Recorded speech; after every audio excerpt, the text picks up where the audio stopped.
सन 1800 का दौर था जब भारत में आए अंग्रेज अफसर अब सिर्फ हुकूमत करने तक सीमित नहीं रहना चाहते थे, वो भी नवाबों और महाराजाओं जैसी ठाट बाट वाली जिंदगी जीना चाहते थे। और इसके लिए उन्होंने भारतीय राजाओं की नकल करना शुरू कर दी। उनके घरों में नौकर चाकरों की भरमार रहने लगी ताकि जब वो मेहमान बुलाएं तो कोई कहे, देखो ये साहब तो बिल्कुल किसी राजा की तरह रहते हैं। भारतीय नौकर उनका खाना बनाते, घर साफ करते, कपड़े धोते, बाजार से सामान लाते और रात को उनके कुत्ते तक की रखवाली करते। लेकिन ये सब यहीं तक नहीं रुका। कई अंग्रेज तो भारतीय महिलाओं को भी अपनी हवेली में नौकरानी के नाम पर बुला लेते और उनके साथ दुर्व्यवहार करते। ऊपर से अगर किसी नौकर की बहन बेटियां अंग्रेजों को पसंद आ जाती तो उन्हें भी दांव पर लगाना पड़ता था। उस समय की सबसे बड़ी विडंबना ये थी कि इन सेवकों की तनख्वाह भी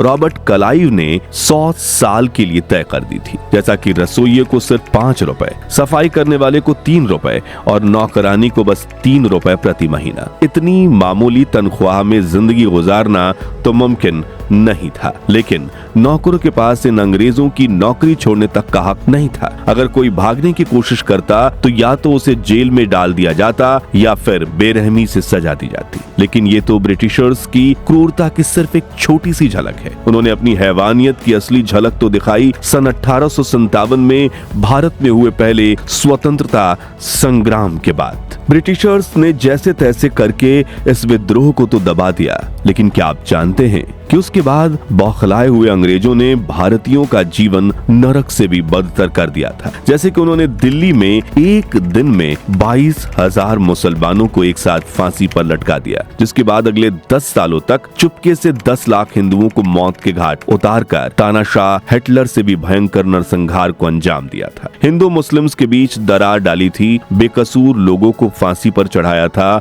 बहन बेटियों की इज्जत लूटी थी और ना जाने क्या क्या। आज हम 1857 के विद्रोह के बाद ब्रिटिशर्स की क्रूरता के उस सत्य को जानेंगे जिसे इतिहास में दबाने की कोशिश की गई। साथ ही ये भी जानेंगे कि 1857 का स्वातंत्र्य संग्राम क्यों फेल हुआ और उसके बाद अंग्रेजों ने ऐसा तो क्या किया कि ज्यादातर भारतीय अमीर से गरीब बन गए। तो बने रहिए वीडियो के अंत तक। सन 1857 वो साल जिसने हिंदुस्तान की जमीन को खून और बारूद से भर दिया था। इस कहानी की शुरुआत होती है 29 मार्च 1857 को, जब कलकत्ता के पास बैरकपुर कंटेनमेंट में तैनात ईस्ट इंडिया कंपनी के सिपाही शहीद मंगल पांडे अपने ब्रिटिश अफसर पर खुलेआम गोलियां चला देते हैं। वजह एक नई एनफील्ड P53 राइफल, जिसके कारतूस में गाय और सुअर की चर्बी इस्तेमाल होती थी। हिंदुओं के लिए गाय मां थी और मुसलमानों के लिए सुअर नापाक, यानी दोनों ही धर्म की आस्था को रौंद कर अंग्रेजों ने इस राइफल को जबरदस्ती भारतीय सिपाहियों पर थोप दिया था। यही चिंगारी बनी उस आग की जिसे हम आज 1857 का महान विद्रोह कहते हैं। मंगल पांडे को 8 अप्रैल को पकड़कर फांसी दे दी गई, लेकिन उनकी शहादत ने पूरे हिंदुस्तान में बगावत की लहर दौड़ा दी। देखते ही देखते हिंदू और मुस्लिम सिपाही एकजुट हो गए। कलकत्ता से शुरू हुई ये बगावत लखनऊ, कानपुर, झांसी और बरेली तक फैल गई। इन जगहों पर अंग्रेज छावनियों पर हमला कर भारतीय सिपाहियों ने उन्हें मार भगाया और किले अपने कब्जे में ले लिए। फिर सबकी नजर दिल्ली पर टिक गई, क्योंकि उस वक्त ये माना जाता था कि जिसने दिल्ली जीती वही भारत का बादशाह। और यहीं पर बगावती सिपाहियों ने मुगल बादशाह बहादुर शाह जफर को अपना नेता घोषित कर दिया। दिल्ली पहुंचकर सिपाहियों ने अंग्रेजों को चारों ओर से घेर लिया, लेकिन भारतीयों से सबसे बड़ी गलती यही हुई कि जो इलाके जैसे लखनऊ, झांसी और बरेली जीत लिए गए थे, उन्हें सुरक्षित रखने के बजाय बिना ट्रेनिंग वाले सिविलियन सिपाहियों के भरोसे छोड़ दिया गया। अंग्रेजों ने मौके का फायदा उठाया और एक एक करके वो सारे इलाके फिर से हथिया लिए। हालांकि झांसी को जीतना उनके लिए आसान नहीं था, क्योंकि वहां थी रानी लक्ष्मीबाई, जिन्होंने अपनी राज्य सीमा के चारों तरफ से मजबूत कर रखा था। उनकी मदद के लिए पेशवा नाना साहब और विश्वास पात्र तात्या टोपे 20,000 सैनिकों के साथ पहुंचे थे। दोनों ने आखिरी दम तक अंग्रेजों से लड़ाई की, लेकिन बेहतर हथियारों और आधुनिक युद्ध नीति के आगे आखिरकार झांसी भी अंग्रेजों के कब्जे में चला गया। उधर एक रहस्यमयी आंदोलन ने अंग्रेजों की नींद उड़ा दी थी, जो था चपाती मूवमेंट। रातों रात गांव चपातियां भेजी जाने लगी। हर चौकीदार को एक चपाती और एक संदेश मिलता कि इस अगले गांव में पहुंचा दो इसे। देखते ही देखते ये आंदोलन पूरे देश में फैल गया। पर सबसे हैरान करने वाली बात यह थी कि ना तो अंग्रेज समझ पा रहे थे कि इसका मकसद क्या है और ना ही वो भारतीय जो चपातियां आगे बढ़ा रहे थे। कई महीनों तक भारतीय इसी उलझन में पड़े रहे और इसी दौरान British governor general Lord Canning को अपनी तैयारी का भरपूर समय मिल गया। उसने चीन और क्रीमिया युद्ध से लौटे ब्रिटिश सैनिकों को दिल्ली और उसके आसपास तैनात कर दिया। ये भारतीय क्रांतिकारियों की दूसरी बड़ी भूल थी। तीसरी गलती थी एकजुटता की कमी। उत्तर भारत में मुगल, मराठा और कई राजवाड़े एक साथ अंग्रेजों से भिड़े थे, जिनमें झांसी की रानी तात्या टोपे, नाना साहब बेगम हजरत महल, कुंवर सिंह और बहादुर शाह जफर जैसे नाम शामिल थे। लेकिन दक्षिण भारत यानी मद्रास में कोई बड़ी बगावत नहीं हुई। वहीं कुछ राजा तो ऐसे थे जिन्होंने अपने फायदे के लिए अंग्रेजों का ही साथ दे दिया। इसके अलावा भारतीय सिपाहियों के पास न तो पर्याप्त गोला बारूद था और न ही राशन की सप्लाई थी। अंग्रेजों ने इस कमी का फायदा उठाकर दिल्ली की जंग को लंबा खींचा और धीरे धीरे क्रांतिकारी कमजोर पड़ते गए। आखिरकार दिल्ली में भी अंग्रेज जीत गए और आजादी का सपना अधूरा रह गया।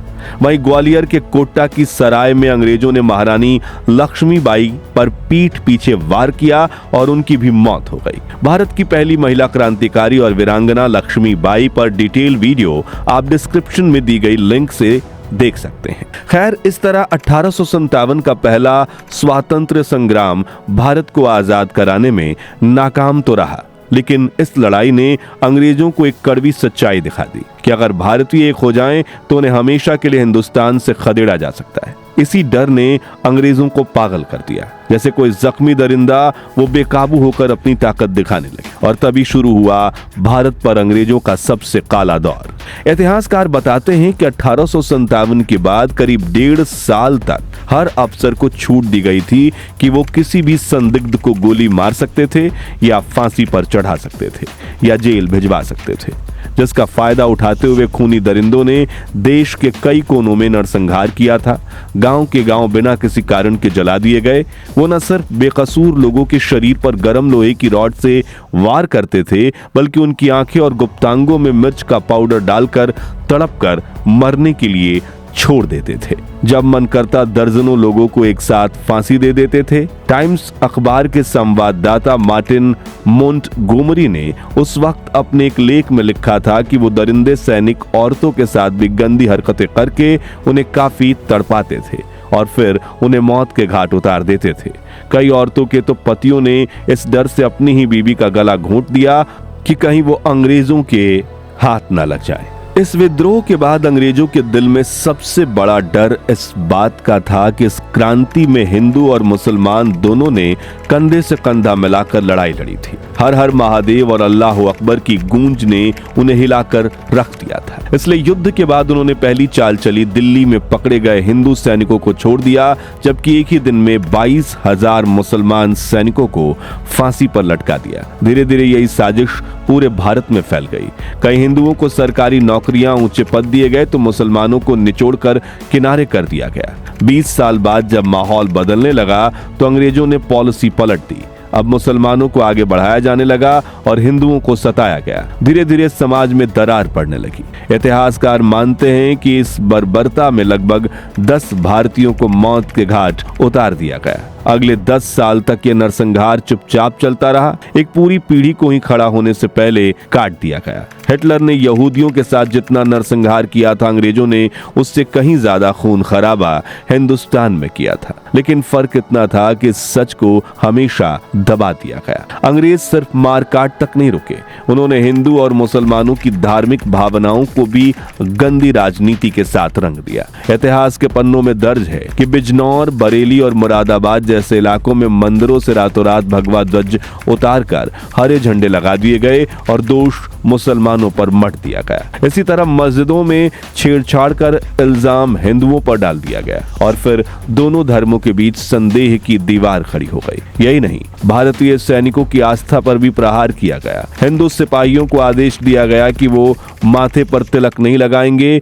मुसलमानों को दाढ़ी रखने की मनाही कर दी गई। सिखों को पगड़ी तक से वंचित कर दिया गया। अब एक सैनिक अपनी ही आस्था का पालन नहीं कर सकता तो वो अपने साथी पर कैसे भरोसा करेगा। और यही अंग्रेजों की सबसे बड़ी चाल थी। सैनिकों के दिलों में आपसी अविश्वास ने घर कर लिया। धीरे धीरे यही जहर पूरे समाज में फैल गया। वो लोग जो 1857 में साथ साथ लड़े थे, अगले 60 साल में एक दूसरे के खिलाफ खड़े कर दिए गए और यही अंग्रेजों की सबसे बड़ी जीत थी। 1857 की क्रांति का सबसे बड़ा नुकसान भारतीय समाज और अर्थव्यवस्था को झेलना पड़ा, क्योंकि अंग्रेजों ने साफ समझ लिया था कि अगर हिंदुस्तानी लोगों के पास पैसा और संसाधन रहेंगे तो वो दोबारा विद्रोह खड़ा कर देंगे। इसी सोच के चलते उन्होंने ऐसी नीतियां लागू की जिन्होंने धीरे धीरे अमीर हिंदुस्तानियों को कंगाल कर दिया। सबसे पहले अंग्रेजों ने जमीन पर सीधा हमला किया।